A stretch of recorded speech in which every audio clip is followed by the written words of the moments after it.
For me, I fell in love with music when I was just a little girl. I can remember singing these duets with my dad around the house, and he was just instilling this joy within me. And then there was my mom, not so musical, but she would always hum and sing these sweet hymns around the kitchen. And I can remember those songs because they were always pointing me to Jesus. From there, I started singing in church. I was a part of different teams and different choirs, and I was writing. And then in my early 20s, I decided that I wanted to pursue pop music as my career. I was writing lots. I was playing lots of shows, talking with different labels. I always had this unsettled feeling within my heart. It was almost like I knew I wasn't doing what God was calling me to do, but I was still doing it. I failed time and time again.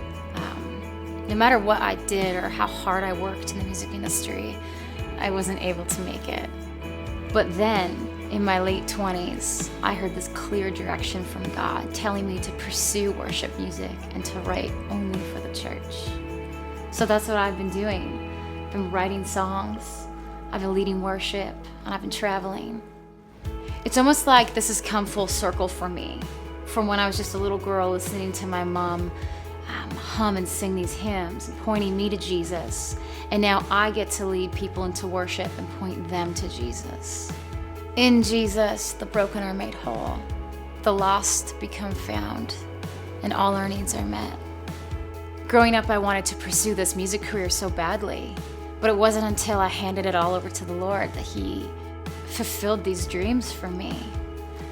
Another dream I had when I was just a teenager was to marry a worship leader, and I never thought that that would happen. I guess I just forgot that God heard my prayers, and He is the God who answers them. And He gifted me Steve. Together, Steve and I get to lead worship side by side, and we get to point people to Jesus together. It's just the most special thing. My story is about God answering my prayers. He's given me more than I could ever ask or hope for, and He's given me more than I could ever need. So that's why I worship. Out of the outpouring of what God has done in my life, my hope is that other people would experience Jesus the same way. So I'm going to spend the rest of my life, through my songs, my voice, and my worship leading, I'm going to point people to Jesus.